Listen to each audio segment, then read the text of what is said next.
नमस्कार दोस्तों, मैं अंकुर उपाध्याय स्वागत करता हूं आप सभी का एक बार फिर से अपनी नई वीडियो में। दोस्तों, भारतीय बाजार की बात करें तो निफ्टी 25,500 के पास बंद हुआ है फ्राइडे के सेशन में।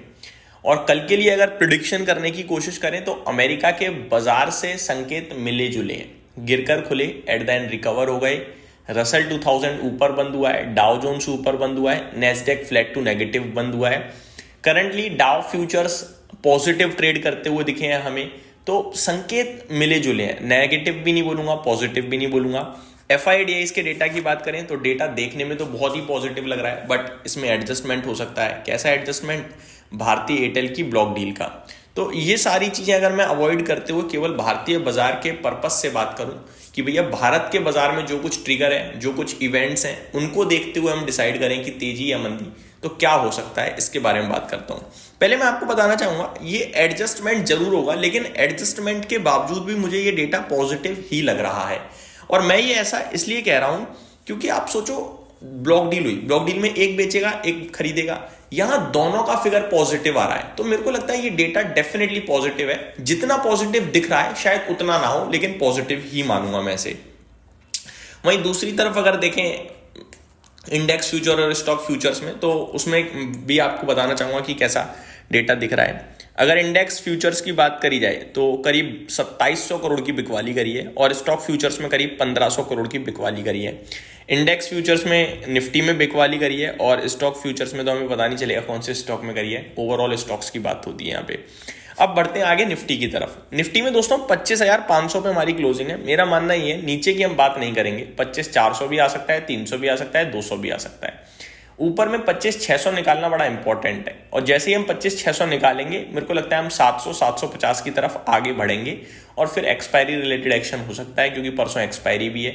एंड अगर किसी भी कारण हम 25,700 के ऊपर निकलकर क्लोजिंग दे जाते हैं ट्यूसडे के बाद या ट्यूसडे को, तो मेरे को लगता है फ्रेश लाइफ आई आपके लिए बहुत जल्दी आने के लिए तैयार हो जाएगा। ये डिब्यू हो गया मेरा। जब तक 25,600 के नीचे है तब तक मैं मार्केट पे बस वेट एंड वॉच की सिचुएशन में रहूंगा। शॉर्ट नहीं करूंगा, मैं करूंगा लॉन्ग ही, लेकिन लॉन्ग करने के लिए मेरा जो क्राइटेरिया है वो क्राइटेरिया जब तक बाजार पूरा नहीं करेगा, मैं ऐसे हाथ पे हाथ रख के बैठा रहूंगा और देखता रहूंगा कि भैया जैसे ही मेरा क्राइटेरिया पूरा होगा मैं एंटर कर जाऊंगा। ये मेरा व्यू है इंडेक्स पे। स्टॉक्स पे मेरा व्यू डिफरेंट है। मेरा मानना यह है कि स्टॉक्स जो गिर रहे हैं, जो बढ़ रहे हैं, जो साइड में पड़े हैं, सिर्फ आपको क्वालिटी और रीजनेबल वैल्यूएशन देखकर निवेशित रहना है। इससे ज्यादा कुछ नहीं करना। मुझे भी दिख रहा है, आपको भी दिख रहा है कि मार्केट अगर 100 पॉइंट चलती है, स्टॉक 1% चलता है। जब बाजार 100 पॉइंट गिर जाता है तो स्टॉक 1.5% गिर जाता है। ये दिख रहा है हम सभी को, लेकिन ये सब चीजें लंबे समय तक नहीं चलेंगी, क्योंकि इवेंचुअली तो बाजार ऊपर जाएगा। मोमेंटम में इस समय 3 क्षेत्र चल रहे हैं जो मैं लगातार कह रहा हूं, बैंक्स, एनबीएफसीज, मेटल्स, ऑटो। इनमें आपको फ्रेश लाइफ आई दिख रहा होगा। और वहीं आपके लिए नेगेटिव परफॉर्मेंस चल रही है आईटी, एफएमसीजी में। साइड वे परफॉर्मेंस मुझे जो दिख पा रही है वो है फार्मा में। बाकी ब्रॉडर पिक्चर अगर आप देखोगे तो वो न्यूट्रल टू नेगेटिव है। जो इन्वेस्टर्स के फेवरेट हुआ करते थे, जिनमें बड़ा पैसा बना था, वो कुछ करने को तैयार नहीं है, जैसे कि रेलवे, डिफेंस, शिपिंग या ड्रोन से रिलेटेड स्टॉक्स, ये सारे जिनमें बहुत तगड़ा पैसा बनाया इन्वेस्टर्स ने। तो मार्केट पूरा ना इस समय ऐसे आप कह सकते हो छिपकली की तरह चिपक गया जमीन से, कुछ करने के मूड में है नहीं, और जो कुछ कर रहे हैं वो किसी के पास है नहीं। अब आ जाता हूं दोस्तों कॉर्पोरेट एक्शंस और जो कुछ इवेंट्स हैं उनके ऊपर। तो बहुत कुछ है।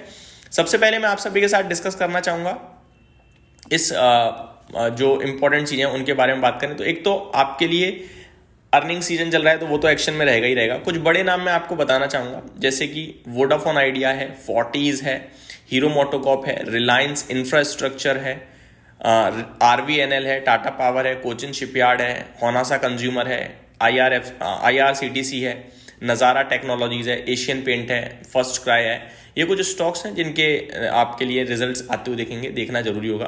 साथ ही साथ कुछ बड़े नामों में Bajaj finance, Bajaj Finserv, Tata steel and Eicher motor भी हमें क्लोजली वॉच करने हैं। आगे बात करूं दोस्तों यूएस मार्केट की, तो एआई से रिलेटेड स्टॉक्स में एक्शन चल रहा है, नेगेटिव साइड पे भी और पॉजिटिव साइड पे भी। वहीं पे बबल बन जाता है किसी दिन तो गिर जाते हैं कि हाँ भाई बबल बन गया, बबल बन गया, और किसी दिन रैली आ जाती है तो कि नहीं यार सब कुछ ठीक है, ग्रोथ भी बहुत तंगड़ी है। तो जैसा मार्केट करता है वैसा कमेंट्री कर देता है बाजार पे लोग, बस सिंपल ये दिख रहा है मुझे। तो आईपीओ मार्केट काफी गर्म रहने वाला है। कुछ आईपीओ और आने की तैयारी में है, जिसमें फिजिक्स वाला आप सभी को पता ही होगा। साथ ही साथ Tenneco clean air India IPO है, एमईवी, बाकी ये तो छोटे, मुझे पता नहीं इनके बारे में, बाकी फिजिक्स वाला हम सभी ने सुना हुआ है। आगे बात करें दोस्तों कुछ और भी आईपीओस के बारे में, तो लेंसकार्ट की लिस्टिंग होने के लिए तैयार है और ग्रो का आईपीओ भी आपके लिए जल्दी ही लिस्ट होता हुआ दिखेगा। आगे बात करें दोस्तों तो डिविडेंड, बोनस और इस तरीके के इवेंट्स भी काफ़ी सारे हैं, स्पेशली इन्फोसिस का इस हफ्ते एक्स डेट हो जाएगी बायबैक से रिलेटेड। मैं आपको बताना चाहूँगा Power Grid, Godfrey Phillips, Ajanta Pharma, Nexus Select, Power Grid Infrastructure, Orion Pro Solution, Route Mobile, Transcorp International, ये सारे स्टॉक कल एक्स डिविडेंड ट्रेड करते हुए दिखेंगे आप सभी को। आगे बात करें दोस्तों रिजल्ट कैलेंडर की, तो कल के सेशन में रिजल्ट कैलेंडर कहाँ पे, वो मैं आपके साथ शेयर करना चाहूंगा। Bajaj Finance, ONGC, Solar Industries, Vodafone Idea, Jindal Stainless, Authum Investment, हुडको, SJVN, KPIT Technologies, Gujarat Gas, Ather Energy, Emami, KEC International, Sharda Energy, Reliance Power, Doms Industries, Cello World, graphite, GR Infra Project, HEG, Safari Industries, CE Info System, ये कुछ बड़े नाम हैं जो कल आपके लिए रिजल्ट्स पोस्ट करते हुए दिखेंगे। इस वीडियो में सिर्फ इतना ही दोस्तों, अगली वीडियो में स्टॉक स्पेसिफिक बात करेंगे, बने रहिए चैनल के साथ। Thank you so much for watching this video, have a great day guys.